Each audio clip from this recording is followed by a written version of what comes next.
안녕하세요. 사연 채널 구독자님들. 저도 평소 채널 구독을 하고 사연을 전해 들으며 마음을 달래거나 위로받던 평범한 구독자 중 한 사람입니다. 이렇게 제 사연을 적어보내게 되는 날이 찾아오니 많은 생각이 드네요. 주마등처럼 스쳐 지나가는 저의 시집살이가 여러분들께 한 줌의 즐거움이라도 되길 바랍니다. 저는 40대 후반의 여자예요.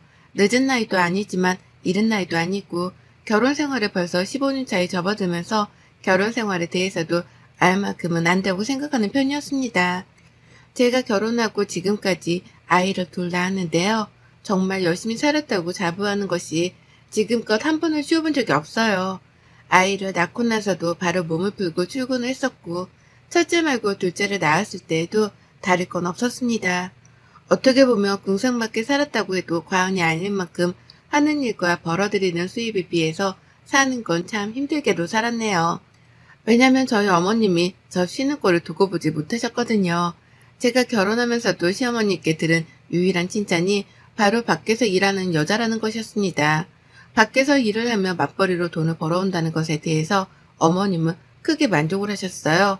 정작 본인도 밖에서 일을 해본 적이 없는 분이셨는데 며느리만큼은 돈 버는 사람으로 드리고 싶었다고 자꾸 말씀을 하시더라고요. 저희 남편이 혼자 고생해서 집에 돈을 가져다 바치는 꼴은 두고 못 본다면서 말입니다. 시어머니랑 시아버지는 꽤나 검소하게 사는 분들이셨습니다. 태생이 검소해서가 아니라 가진 돈이 없어서 검소하게 살 수밖에 없으셨던 거죠. 열악한 환경에서 힘들게 키운 아들인데 그런 아들이 장가를 가서 마누라한테 돈을 퍼다주는 꼴은 두고 볼 수 없다며 꼭 일을 열심히 하라더군요.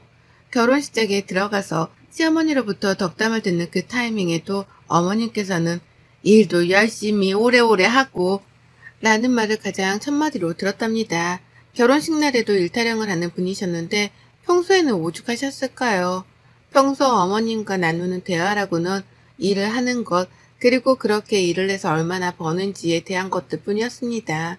승진을 할 때가 되었는데 아직 소식이 없냐는 말을 해가며 평소에는 안 하던 안부 연락을 먼저 하는 경우도 많았고요. 승진이라도 정말 했다고 하면 아주 좋아라며 난리를 떠셨죠. 그러다 급 정색을 하면서 돈을 아끼라고 혼수를 두곤 하셨고요. 이 모든 것들이 주제넘는 어른의 잔소리인 것만 같아서 듣기 싫은 적도 많았습니다. 솔직히 말하면 어머님 입에서 일 얘기가 나올 때마다 화딱지가 날 정도이기까지 했죠. 하지만 이런 어머님을 영 이해하지 못하는 건 아니었어요. 제가 시어머니께 다달이 용돈을 보내드리고 있는 장본인이었거든요. 결혼 전까지만 하더라도 여유가 없으시니 검소하게, 그리고 큰돈을 만져보지도 못하며 형편대로 사는 줄 알았습니다. 그러니 결혼을 하면서도 그 오래전부터 웬만한 건 제가 절반 이상 지분을 부담했을 정도로 돈을 썼죠. 집을 해가는 것도 남편이랑 반반 부담을 했는데 막판에 남편이 돈이 모자른다고 하길래 제가 급하게 친정에서 돈을 빌리기까지 했었고요. 그 바람에 지금 사는 집도 제 명의랍니다. 당연히 결혼하고 생활비 관리는 제가 했고 결혼하고 2달 정도 지나자마자 시어머니가 용돈을 요구하길래 그때부터 지금껏 다달이 적게는 30만 원에서 많게는 100만 원까지 쥐어드렸어요. 평상시에는 적게 보내드리는데 생신이나 특별한 경조사라도 있으면 더 챙겨드릴 수밖에 없었습니다. 어머님이 그걸 원하셨으니까요. 그리고 그때부터였어요. 어머님의 씀씀이가 갈수록 커지기 시작한 게 말이죠. 형편이 좋지 못한 분이니 제가 용돈을 드리면 그걸 최대한 아껴가면서 알뜰하게라도 쓸 줄 알았습니다. 그러니 처음에 용돈을 당당하게 요구하실 적에도 알아서 어련히 잘 쓰려나 싶어서 노획적 거두도 용돈을 드렸죠. 하지만 이게 참 갈수록 부담스럽고 또 화가 나더라고요. 시어머니의 태도를 옆에서 보고 있자니 말입니다. 받는 용돈이 부족하다는 소리도 아낌없이 뱉어내셨고요. 아이를 하나 둘 더 낳고 키우며 나가야 하는 돈이 너무 많아져 저희 집안 가계부를 쪼는 와중에도 어머님은 당신 용돈 타령을 하셨어요. 부담스럽다고 솔직하게 말씀을 드려도 제가 같이 돈을 벌어오지 않냐는 이유를 들먹이며 나몰라라 하셨답니다. 그러니 지금까지 세월이 15년이 되었는데도 불구하고 어머님은 단 한 달도 빼먹지 않은 채 용돈을 받고 계시네요. 지금껏 어머니께 보낸 금액만 하더라도 적은 돈은 분명 아니고요. 그러다 제가 올 초부터 시어머니 길들이기 작전을 시작했습니다. 도저히 이대로는 평생 살지 못할 것 같았거든요. 아이들은 자꾸 더 커가고 곧 있으면 대학도 들어가야 할 텐데 시어머니가 한두 푼을 요구하는 것도 아니고 매달 본인 꼴리는 대로 달라고 보채기만 하니까 걱정이 태산이었습니다. 그리고 무엇보다 금전적인 부담감 때문에 힘들기도 했네요. 남편이랑 제가 정년보장이 되는 직장이 아니어서 이런 걱정을 할 수밖에 없었고 먼저 남편과 상의를 했습니다. 아주 오랜 시간을 말이죠. 코로나가 터지면서는 언제 잘릴지 모른다는 부담감이 더 커져서 남편을 더 적극적으로 설득해 왔고요. 그렇게 저희는 얼마 전부터 시어머니께 드리는 용돈을 20만 원으로 줄였어요. 지금도 절대로 작은 돈이 아니라고 생각을 하고 아이 둘을 키우는 4인 가정에서 시부모님 용돈으로 이만큼이면 할 만큼 하는 중이다 싶었습니다. 저희 부부 결혼하며 아무런 금전적 도움도 주질 않으신 분들이셨는데 다달이 20만 원을 보내드리는 것이라면 자식돌이는 다 한다 싶었던 거죠. 그렇게 금액도 대폭 줄였고 더 이상 있는 대로 퍼줘가면서 살 수 없으니 받는 돈은 최대한 아끼며 쓰시라 진심으로 충고도 드렸어요. 당연히 시어머니 표정은 똥 씹은 표정 마냥 좋지가 못했지만 별 수 없었습니다. 아름다운 거절은 없듯이 이 정도는 제가 감당해야 하는 몫이다 싶었죠. 그래서 어머님이 얼만큼 기분 나쁜 티를 내던 말던 크게 상관하지도 않았고 오히려 뜻을 굽힐 일이 없다는 단호한 표정만 지어 보였습니다. 그렇게 시작을 잘했다고 생각했어요. 그런데 그때부터 어머님이 세이지기 시작했답니다. 불필요한 일을 만들어가면서 돈을 타내려고 하기 시작한 거예요. 갑자기 멀쩡하던 밥솥이 고장이라면서 밥솥 살 돈을 달라고 하질 않나 평소에는 전자파 나온다는 소리를 해가면서 전자레인지를 잘 쓰지도 않더니 갑자기 집에 있는 전자레인지를 새 걸로 바꿔야겠다면서 새 걸 살 돈을 달라고 하기도 하셨습니다. 한 달에 한 번씩 용돈을 받으면 그걸로 모아다가 필요한 걸 사라며 당연히 거절을 했죠. 아껴 쓰시라고 용돈을 드리는 거니 더 달란 말 좀 그만하라고 신세 타령도 했습니다. 시부모님 잘못 만나 내가 이날 이때껏 내 부모도 아닌 분들께 얼마나 갖다 바치고 있는 거냐면서 힘들어 죽겠다 하소연도 한참을 해봤어요. 이렇게라도 하면 조금이라도 우리 돈 쓰는 걸 아까워해 주실 줄 알고요. 하지만 그런 반응은 잠시뿐이었어요. 당신 아들한테는 돈 달란 말을 한마디도 안 하면서 제 앞에서는 돈 없단 소리를 잘만 하고 사는 것이 정말 미워 죽겠었습니다. 남편이 생활비는 괜찮냐 물어보면 니들이 그렇게 고생해서 벌어 나오는데 이 정도면 충분하지 라며 이해심 많은 티를 내곤 하셨는데요. 제 앞에서만 서면 돈이 더 필요하단 말을 반복해가며 저를 힘들게 하셨죠. 이중적인 태도 때문에 저는 더 승질이 날 수밖에 없었던 거고요. 하지만 얼마 전 어머님의 생신날이 찾아왔을 때 제가 큰 실수를 범하고 말았습니다. 어머님이 어떤 분이신 줄을 안다면 생신 때에도 그냥 어영부영 넘어갔어야 했는데 제가 실수를 하고 오지랖을 부린다면서 어머님께 선물을 사드리겠다고 해버리고 만 것이었죠. 제 딴에는 어머님이 그간 저한테서 도무대로 쓴소리를 많이 들으셨기 때문에 적어도 생신 때만큼은 사고 싶은 걸 사게 해드리고 싶었습니다. 1년에 한 번이었고 용돈을 줄이는 처음 맞이하는 생신이었으니까요. 평소에 살 돈이 필요하다면서 꺼내셨던 제품들이 커피포트, 에어프라이기 같은 것들이었기 때문에 저렴한 걸로 시부모님께서 쓰실 용도로 10만원에서 많게는 15만원으로 가격을 잡았습니다. 그리고는 당연히 어머님이 그중 하나를 사겠다 하실 줄 알고는 사고 싶은 걸 사드리겠다고 말씀드렸죠. 바로 며칠 전에도 에어프라이기 타령을 하셨던 분이셨기에 말이죠. 그리고는 어머님 생신 전날 타이밍이 좋게 주말이어서 제가 어머님 댁으로 갔어요. 그리고는 같이 선물을 사러 나갔습니다. 돈을 보내드리려 했는데 어머님이 혹시나 돈을 더블로 부를까 싶었던 마음에 제가 직접 찾아가 결제를 할 참이었습니다. 그렇게 같이 집을 나섰는데 제가 차가 없는데 어머님이 택시 타령을 하더라고요. 너무 힘들어서 지하철로는 이동을 못한다고 말이죠. 처음엔 욱했으나 일단 참았습니다. 그리고는 알겠다고 하고 같이 택시를 탔는데 글쎄 종로를 부르시는 거예요. 그 먼 강동구에서 종로를 말입니다. 택시비가 벌써 후덜덜하게 나오는 와중이었고 제 마음은 이미 너덜너덜해졌어요. 종로로는 뭐 때문에 가려고 하나 싶어서 혹 그 주변에 있는 무슨 시장이라도 가는 줄 알았습니다. 근데요, 어머님이 저를 엄한 곳으로 이끌더라고요. 보석 상점이 가득한 거리로 말입니다. 저도 처녀 시절에 그 주변에서 영어학원을 다니면서 보석 상점이 많다는 걸 알고 있었습니다. 자꾸만 그 거리로 저를 데려가려는 듯이 택시 기사님을 향해서 기사님 저쪽으로 더 가서 내려주세요 라고 하길래 진짜 이러다 보석 하나를 사달라고 하는 것이 아닐까 싶어 긴장이 되었네요. 그리고 급기야 보석 상점 앞에서 보란듯이 여기에요 라고 대답을 하시는 순간 속으로 얼마나 똥줄이 탔는지 모릅니다. 가지고 싶은 걸 사드리겠다고 한 그 말 실수 한마디 때문에 어머님이 나를 보석 상점으로까지 이끄셨구나 싶어 뒷골이 부진장 땡겼죠. 그리고 그날 저는 당당하게 보석 상점 안으로 들어가서 자신이 집에서 챙겨나온 금을 꺼내드는 시어머니를 지켜만 봤습니다. 어머님은 집에서 챙겨온 아주 조그마한 금반지를 꺼내들더니 그거랑 다른 금을 같이 녹여서 새로운 반지 하나를 만들어달라 요구하더라고요. 미리 조사라도 해온 건지 저는 뭐가 뭔지 하나도 모르겠는데 어머님은 디자인까지 미리 핸드폰으로 사진까지 찍어뒀던 걸 직원에게 보여주며 주문을 했어요. 순식간에 디자인 상의가 완성이 되었고 저는 그날 무려 109만원어치를 결제하고 말았습니다. 살떨리는 상태로 카드를 내밀었고 6개월치 할부로 결제를 하는데 저도 모르게 제 옆에서 다른 반지를 구경하던 시어머니의 뒤통수를 째려보게 되더라고요. 당연히 부담스러워서 100만원이요? 라며 거절의 뉘앙스도 대놓고 뱉어냈지만 어머님은 듣질 않으셨고 원하는 거 다 사주겠다더니만 라며 오히려 치사하단 말씀을 하셨어요.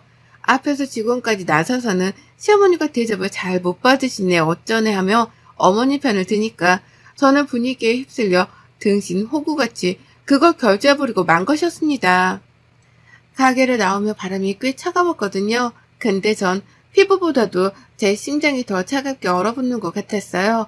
더욱이 고맙다는 말조차 까먹은 건지 집으로 돌아가는 길조차 당당하게 택시를 잡았다는 어머님을 보며 저는 이를 바득바득 갈았답니다.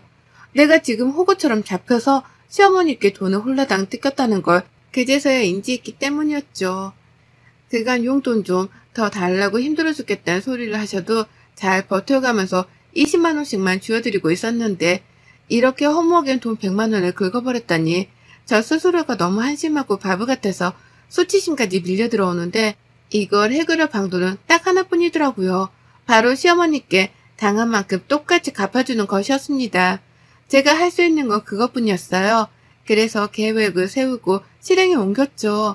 무슨 코미디 한 편 찍는 것 마냥 시어머니를 상대로 제 딴엔 피해 복수를 감행했습니다.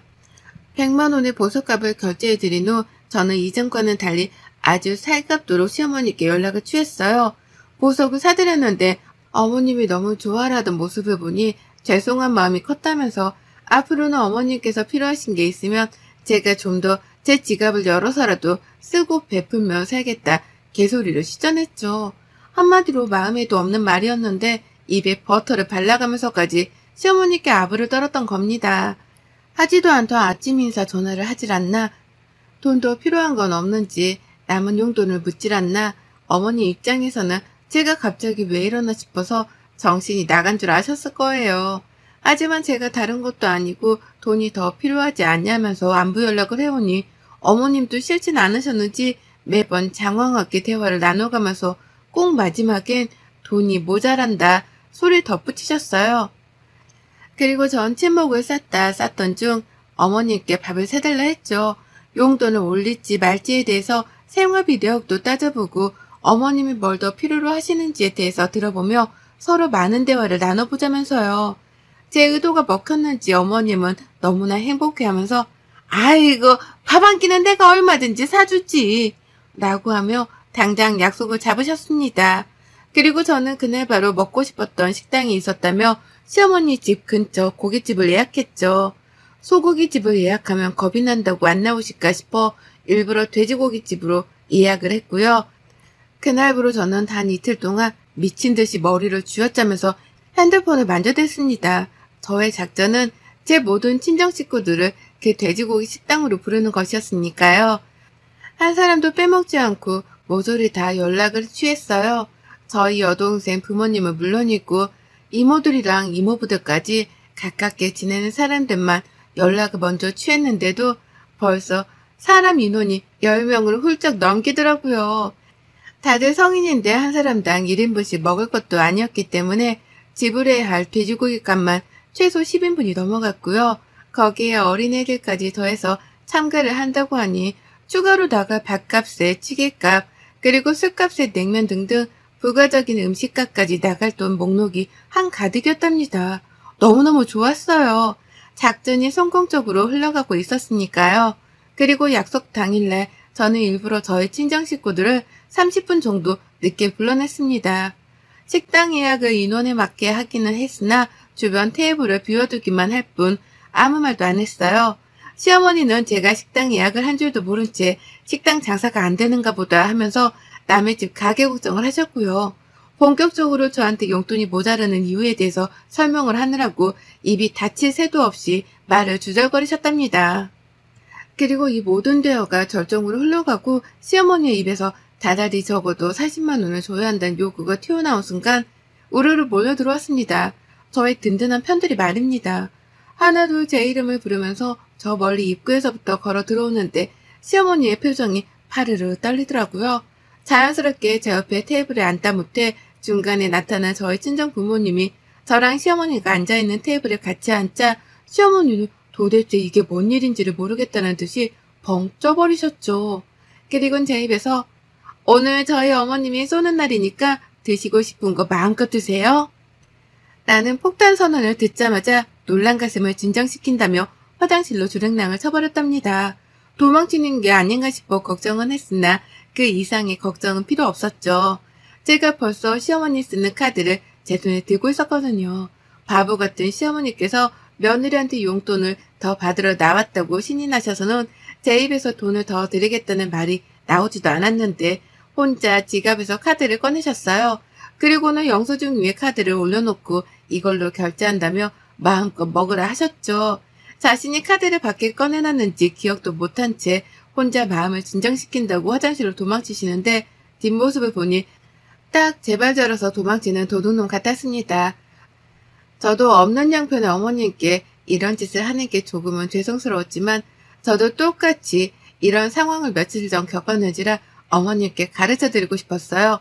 남의 돈을 쉽게 쓰려 하는 게 얼마나 큰 상처를 주는지에 대해서 말입니다.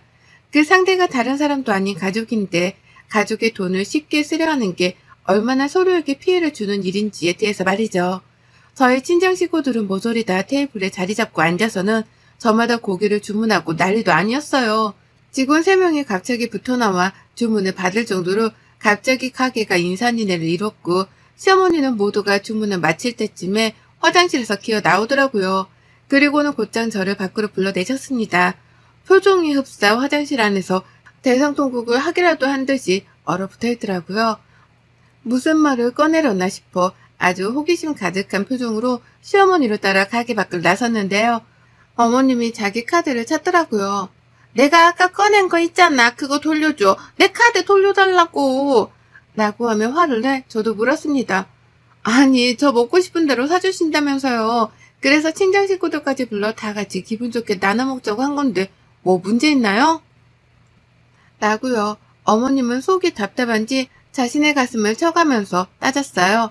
아니, 내가 언제 네 친정 식구들을 사준다고 했냐. 내가 너 사주겠다고 부른 건데 네 식구들까지 우르르 데려오면 어떡해. 라고요. 하지만 저도 당당하게 말대답을 하며 시어머님 화를 더욱 돋구었습니다. 그럼 어머님은요? 제가 언제 어머님께 강동구에서 종로까지 왕복으로 택시비를 쏴드린다고 했어요? 제가 어제 어머님 생신 선물로 그달 용돈에 이어 100만 원짜리 반지까지 사드린다고 했어요? 서로 다 힘들게 열심히 아껴가며 사는 줄 뻔히 하면서 먼저 돈 100만 원 지르며 사치를 저지른 건 어머님이시잖아요. 라고 하면서 울컥하다 못해 열불이 나서 남의 가게 앞에서 소리를 질러가며 질책을 했어요. 왜 너는 하는 짓을 나는 하면 안 되냐는 태도로 억울해 죽겠다면서 말이죠. 카드는 못 돌려주고 약속하신 대로 밥 사주라는 말을 남기고 식당으로 들어왔습니다. 어디 한번 억울하면 따라 들어와 따져 묻기라도 하란 자세로 말입니다. 하지만 어머님은 절대로 식당 안에 들어오지 못하셨답니다. 저희 친정 식구들이 득실득실한 그 식당 안으로 절대 한 발자국도 들어오지 못하셨어요. 제가 본인의 카드로 고깃값을 결제하는 꼴을 밖에서 손 놓고 지켜볼 수밖에 없으셨던 거죠. 그리고 전 저희 친정 식구들과 함께 시어머니 욕을 신랄하게 까면서 그날 돼지고기집에서 무려 130만 원을 결제했답니다. 결제를 하자마자 문자가 어머니께로 날아간 건지 어머님이 저한테 직접 문자를 보내오셨어요. 자기 카드를 들고 와달라고 하더라고요. 더 쓰지 말고 그대로 곧장 집으로 갖다 놔주라고 말입니다.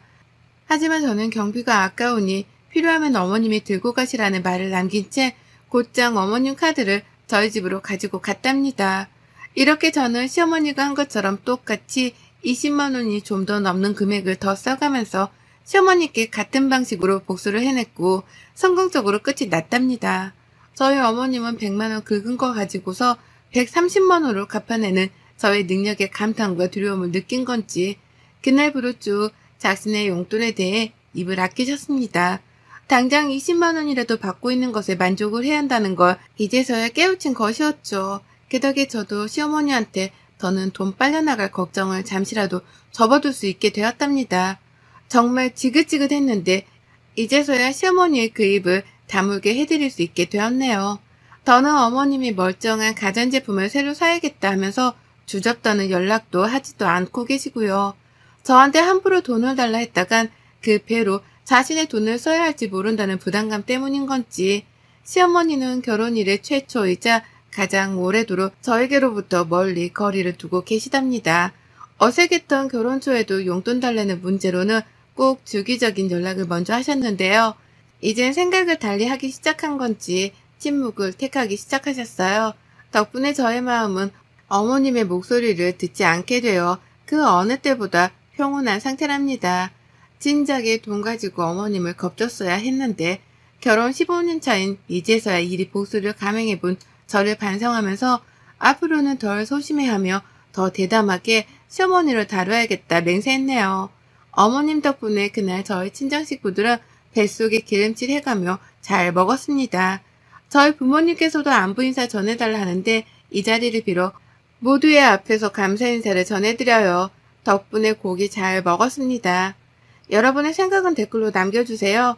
오늘도 시청해 주셔서 정말 감사합니다.